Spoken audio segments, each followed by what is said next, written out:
nossa quarta aula, onde nós vamos aprender sobre as boas práticas de desenvolvimento de sites. Lembrando que essas boas práticas se aplicam não somente a sites institucionais, mas também em projetos de e-commerce ou até de aplicativos, tudo bem? Vamos ver quais são elas então. Primeira coisa que eu quero que vocês entendam é que as boas práticas visam a melhor forma de desenvolvimento para que se obtenha o melhor resultado. Durante muito tempo, os projetos de desenvolvimento de sites comerciais trabalhavam com alguns efeitos que deixavam tudo muito bonito, muito realístico, né? Então o pessoal colocava vídeo, colocava alguma coisa se movendo. Meu irmão uma vez fez um site onde ele e o sócio dele apareciam correndo, assim, quando você abria o site, eles apareciam correndo no início do site, era muito bonitinho aquilo tudo. Porém, hoje em dia, nós chegamos num ponto de tanta concorrência no ambiente web que é fundamental nos preocuparmos também e principalmente com uma boa colocação dos mecanismos de busca. Então nós não queremos apenas ter um site bonito, ter um site atrativo, um site sensacional e fantástico. Nós precisamos que o site dê resultado, que o site apareça, que o site seja rápido, seja objetivo, porque as pessoas hoje querem isso quando estão visitando um site. Então muitas vezes acontece de alguns clientes chegarem para mim com ideias assim muito legais, né? Colocar um vídeo, por exemplo, colocar alguma coisa se movendo, é show de bola, mas você perde em termos de performance. O nosso próprio site, o site da Lampião Digital, é um site que tem um pouquinho de efeitos com movimento. Não sei se vocês já visitaram o nosso site. Se não entraram, por favor, entrem e conheçam o nosso site, lampiãodigital.com.br, e vocês vão ver que à medida que vocês se movimentam o mouse no começo lá, tem uns balãozinhos ali que também se movimentam. Então, a gente, quando vai desenvolver, a gente opta por esse tipo de recurso, nós temos que estar cientes que isso vai deixar o site um pouco mais lento para carregar. Então, aquela famosa balança. Quanto mais coisa você vai colocando no site, mais lento ele vai ficando. Você perde performance, tá? Então, tem que ser pensado, tem que ser avaliado até que ponto vale a pena colocar algumas coisas, alguns efeitos no site. Própria quantidade de imagens pode ser um problema, né? Imagem é uma das coisas assim campeãs para deixar o site lento. Então as imagens precisam ser tratadas, você precisa colocar um plugin de otimização, você também precisa ter um bom servidor de hospedagem para que você realmente tenha uma boa performance. As pessoas, a maioria das pessoas, em função de toda essa loucura, alta velocidade, de tudo que está acontecendo, né, trazida principalmente pela tecnologia, nós conversamos sobre isso nas aulas anteriores, quando elas entram no site, o site demora para carregar, muitas vezes a pessoa sai e vai procurar outro. Eu sou dessas, entendeu? Então eu pesquiso alguma coisa lá, abri o site rapidinho, ok. Se começa a demorar muito para carregar, eu já não tenho paciência, eu volto e vou para o próximo. Então isso é importante, né, de ser levado em conta aí nas decisões que vocês forem tomar também. Agora é claro, conversem com a empresa que está desenvolvendo e avaliem cada ideia. Não estou dizendo que não é para colocar nada, tá? Mas avaliem a melhor forma de colocar em prática tudo aquilo que vocês imaginam para o site de vocês, tá?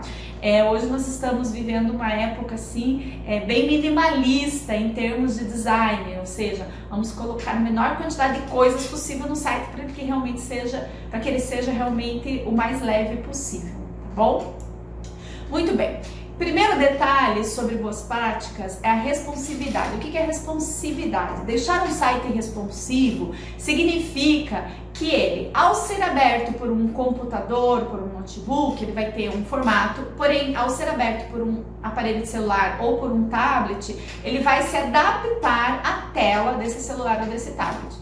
Os sites, atualmente, quando são desenvolvidos, precisa ser tratado, né? A maioria das empresas já faz isso por default, né? Por padrão. Então, a gente vai desenvolver um site, a gente já sabe que vai ter que tratar a responsividade, que é o quê? É ajustar o layout a esses outros tamanhos de tela, desses outros dispositivos. Lembrando que você pega o layout do site e ajusta para essas telas. Não é desenvolver um novo layout, né, totalmente diferente daquilo que você visualiza no seu computador, não, tá? É simplesmente fazer esses ajustes para que tudo se encaixe bem na tela, ok? E precisa ser feito porque hoje a maior parte do consumo digital acontece no mobile, né, nos dispositivos móveis. Então é necessário que o site seja responsivo. bem? Próximo item são as técnicas de Social Media Optimization. O que é isso? É otimização de mídias sociais, tá? Então são diversas técnicas onde nós vamos integrar outras ferramentas de marketing, suas redes sociais com o seu site, ok? Então, quando a gente coloca, por exemplo, no rodapé do site, os linkzinhos para as redes sociais, e o usuário vai lá e clica, ele já é levado para a rede social. E é importante também trabalhar as redes sociais linkando com o seu site, levando para páginas ou para landing pages do seu site, para formulários de captura de dados de maneira integrada. Então essas técnicas fazem com que os resultados no marketing digital sejam mais efetivos. Bem, você tem que preparar o site para isso. Outra técnica importante é o SEO. O que é SEO? Search Engine Optimization. Me perdoem pelo meu inglês, tá? Então, o que é isso? É otimização para os mecanismos de busca. É você fazer o seu site pensando que quando alguém for lá no Google pesquisar sobre alguma coisa, que seja referente a um produto seu ou um negócio seu, que você vai aparecer lá mais na frente possível dos seus concorrentes. Então, obviamente, que todo mundo que faz site quer estar entre os primeiros, né? Hoje em dia, o mecanismo de busca mais utilizado é o Google. Então, o Google, ele tem um algoritmo onde, quando uma pessoa vai lá e coloca um item, por exemplo, vestido vermelho, aperta o Enter para buscar, o que o Google faz? Ele vai verificar, primeiramente, quem é que está pagando o anúncio para aparecer em primeiro. Então, vocês vão ver que nesse tipo de anúncio ele aparece escrito lá, patrocinado ou anúncio em cima, tá? Depois ele mensura, então esse valor, né, é um leilão, né? Quando você utiliza aí utiliza técnicas para fazer o investimento no Google, você paga um valor, estipula um valor para que quando alguém fizer uma busca com aquelas palavras-chave específicas que você mesmo determina, você dá como se fosse um lance num leilão. Então, se o seu concorrente usar as mesmas palavras-chave e também der um lance nesse leilão, quem que ele vai colocar em primeiro? Quem está oferecendo mais. É um leilão mesmo. Quem paga mais fica em primeiro. Agora, não é só isso que ele considera, tá? Ele considera também o tempo de carregamento do site. E mais importante, o tempo que a pessoa vai ficar no teu site quando ela clicar no seu site. Então, o que o Google faz é o seguinte, ele determina quem vai ficar em primeiro e em segundo. Vamos imaginar que o seu site, numa busca qualquer, ficou em primeiro. O usuário foi lá, clicou no link. Nesse momento em que ele clica no link, você já tem que pagar uma parte para esse anúncio, tá? Você especifica um valor por link, de lance por link, né? Então, cada vez que alguém vai lá e clica, aquela empresa está pagando por esse clique, né? É o tempo em que o usuário vai permanecer dentro do seu site, tá? Se ele entrar no seu site e ver que não tem nada a ver, que não é interessante, ou que demorou muito para carregar, ou que não gostou do site, ele saiu, isso também pesa contra você num próximo processo de ranqueamento. Então é extremamente importante que quando você pague um anúncio no Google, que você coloque informação que realmente seja relevante, que seja fácil, que seja rápida. Não adianta ter uma ideia mirabolante, né? Colocar um cometa passando no fundo, umas explosões e fogos de artifício, e isso tudo demorar muito e pesar, porque isso vai acabar se virando contra você, tá? Então, uma coisa importantíssima é pensar, quando você vai desenvolver, pensar nesses processos de ranqueamento, não só de Google, como também de outros mecanismos de busca, ok? Então, SEO é isso, é você escrever o teu site, você desenvolver o site de uma maneira em que ele seja bastante competitivo nesses processos de ranqueamento aí das ferramentas de busca, ok? Então, precisa ser pensado nisso no desenvolvimento, né? Depois que está pronto, tá? Existe uma série de técnicas aí durante o desenvolvimento que a gente utiliza, como definir títulos e subtítulos e os desenvolvimentos das hashtags, né? Que são fundamentais para auxiliar nesse processo de se ter uma maior performance no site, tá bom? Um detalhe importante que eu gostaria de dizer para vocês é o seguinte, existem muitas empresas, infelizmente, aí no mercado, que se utilizam de uma estratégia comercial de pegar algumas ferramentas que fazem medições de performance do site, né? Então existem lá diversas ferramentas, né? O próprio Google tem uma página específica para desenvolvedores, existem várias outras aí no mercado, e que ele vai lá e faz uma série de testes no site e te fornece um relatório com a performance da performance desse site, tá? Então ele dá lá algumas notas. E eles se utilizam de uma técnica que é o seguinte: eles ligam para você e dizem assim, olha, o teu site, pesquisando tais e tais palavras, está com ranqueamento baixo, ele não está sendo bem ranqueado, e oferece um serviço de otimização do site.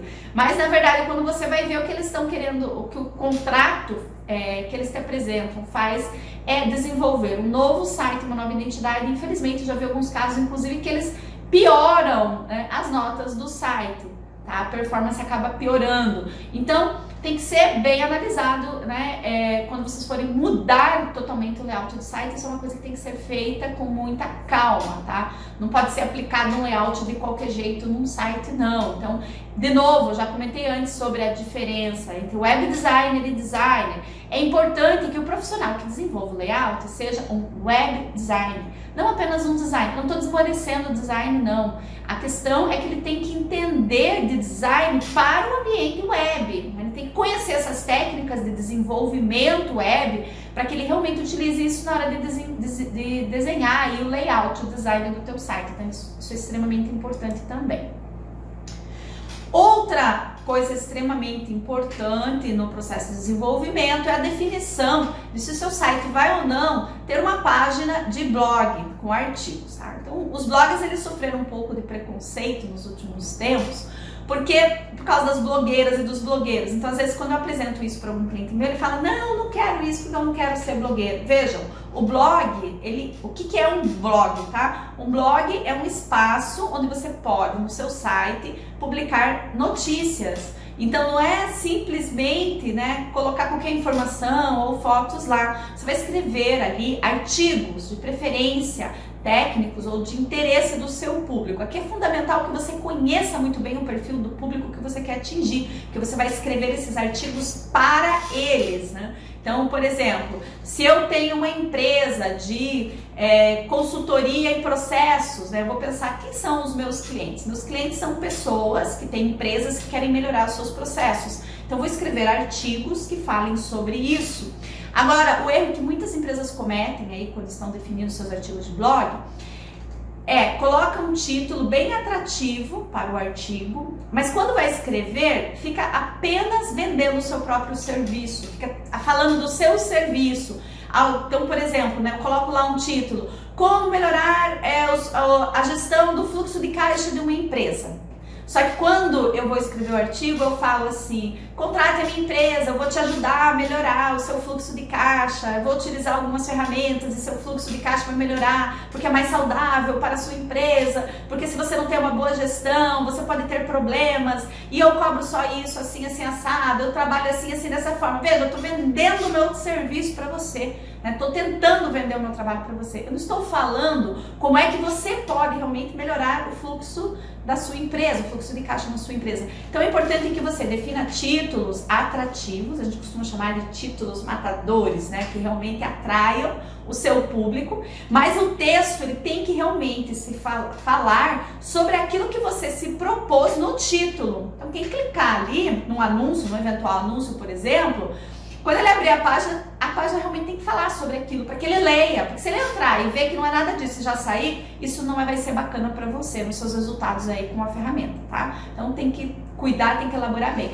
Agora uma coisa que eu sempre falo para os meus clientes é o seguinte, o blog é uma faca de dois gumes, também não adianta ter e não usar, né? Então você desenvolve a página de blog, aí você coloca lá 2 artigos iniciais, por exemplo, e aí você se esquece que você tem um blog e nunca mais você escreve sobre isso. E aí o dia que alguém entra lá, ele vê que o último blog foi postado há 2 anos atrás, a impressão que tem é de uma casa, que se tem de uma casa abandonada. Então, se você se propõe a ter um blog, uma página de blog, escreva, mantenha atualizado. tá? Vai alimentando ele, coloca aí nem que seja pelo menos 1, 2 por mês, tá? Então, porque dá um trabalho, você tem que parar, você tem que pensar no tema, você tem que pesquisar, você tem que escrever bem, esse texto tem que ser revisado, tá? E aí existem diversas técnicas também para definição de palavras-chave, para que esses artigos entrem num processo de busca orgânica, de crescimento, de atração de tráfego orgânico, ok? Então, é extremamente importante que um site tenha um blog que ele realmente atrai tráfego, tá? Claro, desde que bem utilizado. Muito bem. Listas de e-mail. Tem muita gente que acha hoje em dia que não vale mais a pena você trabalhar com envio de e-mail marketing. Mas na verdade, se nós formos pensar bem, o e-mail o e-mail na lista de contatos dos seus clientes ou dos seus leads, dos seus prospectos, é a única coisa que você tem seguramente na sua mão, né? A gente pode falar assim, eu tenho os meus contatos das redes sociais, mas Facebook, o Orkut acabou-se, né? Um dia o Instagram, de repente aparece uma nova rede social aí que gera um boom no mercado, todo mundo migra, começa a utilizar outra rede social, de repente o Instagram vai por água abaixo e aquele monte de seguidores que você tem ali não significa mais absolutamente nada, tá? Agora a lista de e-mail não, né? Quando você tem uma lista de contatos de e-mail, ela realmente é sua, ela te pertence, você pode sempre trabalhar com ela, ninguém vai te roubar essa lista de e-mails, né?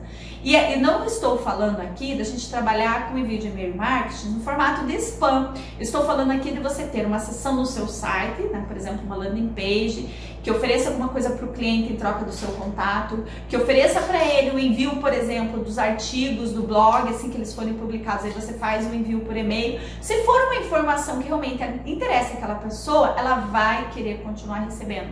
Então, trabalhar com listas de e-mail é uma estratégia de marketing que dá resultado, tá? Dá resultado. Quem fala que não dá mais resultado, que não funciona, que spam, não entende o que está falando, não entende, nunca participou de um processo desse, porque dá resultado. Quando você dispara uma lista de e-mail para um público, né, para uma lista de clientes que realmente seja cliente, eles vão se interessar por isso, tá? Então, é uma estratégia que dá resultado, tá? A lista de e-mail.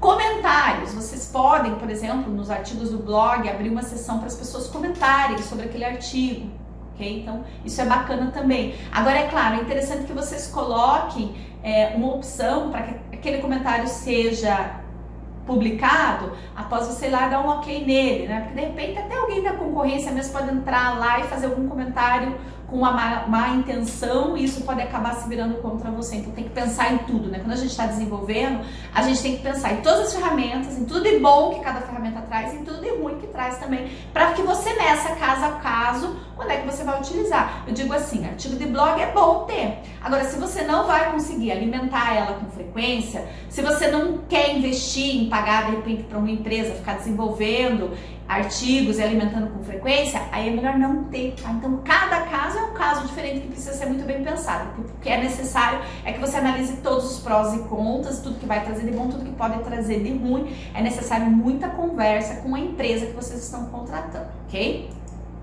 Próxima opção é a usabilidade. Tá? O que é usabilidade? É você desenvolver um layout e uma estrutura de navegação que facilite nos processos de navegar entre as páginas. Então, o usuário ele tem que entrar no teu site e tudo tem que ser muito intuitivo. Então, aqui você vai pensar em menus, nomes para os menus que realmente digam o que a pessoa vai encontrar ali, tá? E você tem que pensar que você pode ter pessoas de qualquer idade navegando. Então, hoje, principalmente as pessoas de idade mais elevada, às vezes elas têm um pouco de dificuldade de encontrar as coisas no site.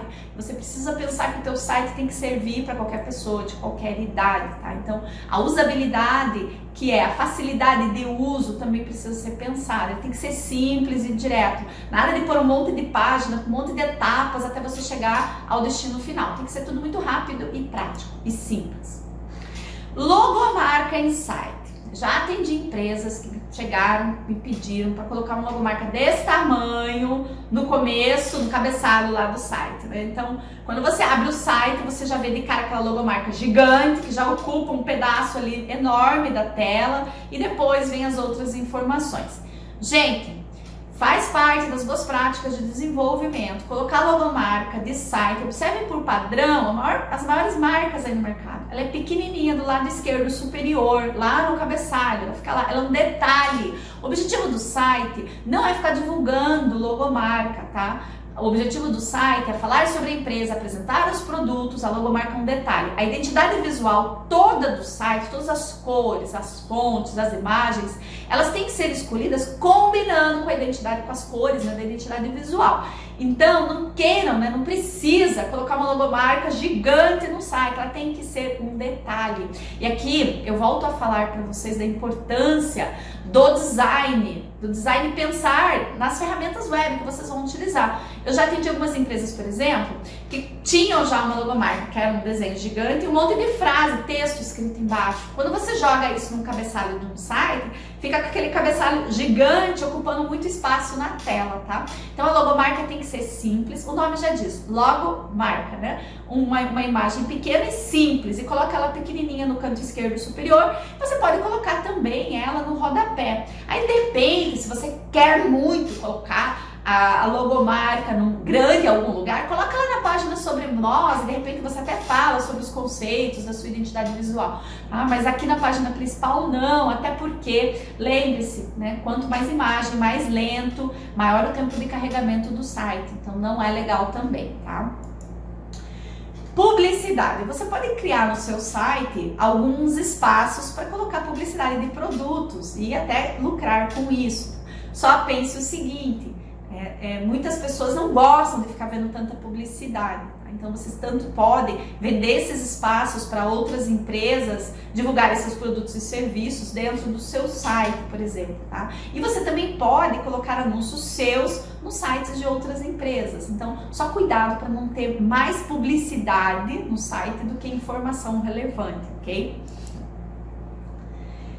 Faça seu site para o Google. Então, já comentei sobre isso, né? Vou reforçar um pouquinho. O Google é a ferramenta de busca mais utilizada ultimamente. Então, você tem que pensar nas estratégias que você vai trabalhar depois, quando você for investir no anúncio no Google, ou até mesmo pela busca orgânica do próprio Google, né? Então, você tem que pensar em todas as boas práticas, trabalhar para que o site seja rápido, trabalhar um bom conteúdo para que você tenha um bom ranqueamento, tanto nos anúncios pagos como no tráfego orgânico mesmo. Então, de repente, eu coloco um anúncio lá, vamos imaginar uma situação. Tem uma loja de roupas e eu escrevo um anúncio lá sobre tendências da moda para o verão do próximo ano.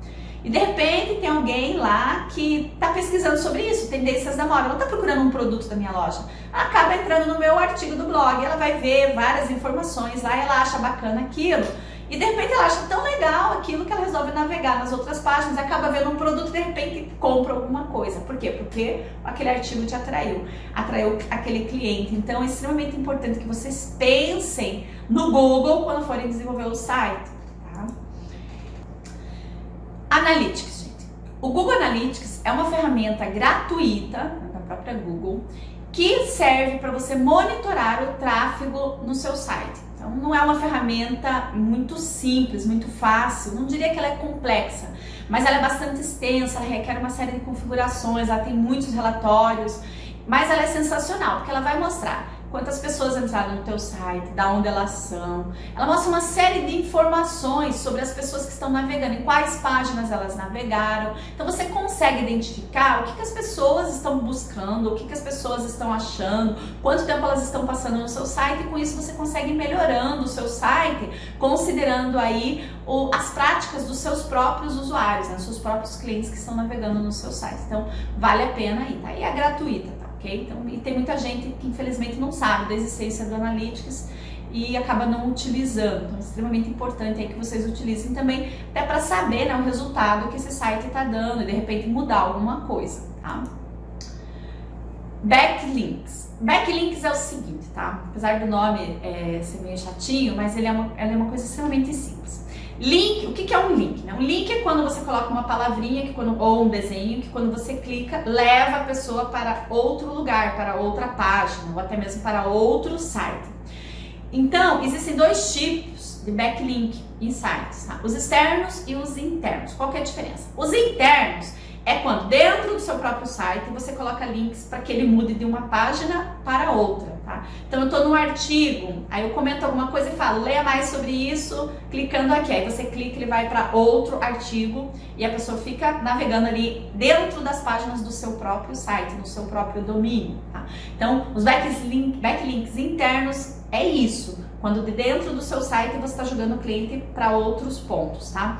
E os externos? Os externos é quando outro site tem um link que leva para o meu site. Isso é muito bom, porque o Google entende que o seu site é um site respeitável, um site importante, que ele está sendo considerado por outro site, né? Tem um outro site indicando o teu site. Então isso gera uma confiabilidade maior. Então quanto mais backlinks externos você tiver, melhor ranqueado você vai estar no Google também. Isso conta para o ranqueamento do Google, então é muito importante. Qual a estratégia que a gente usa normalmente? A gente pode criar uma seção no site chamada Parceiros, onde a gente coloque links dos nossos parceiros, né, para que os nossos usuários naveguem até o site deles, e a gente faz uma troca com eles, né? Eu coloco no meu site o link do site deles e eles colocam no site deles o link do meu site.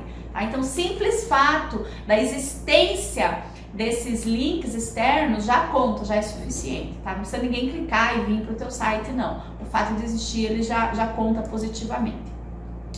Gente, nessa aula era isso que eu queria falar, tá? Sobre boas práticas que precisam ser observadas quando vocês forem desenvolver, para que vocês tenham os melhores resultados possíveis aí com a ferramenta de vocês.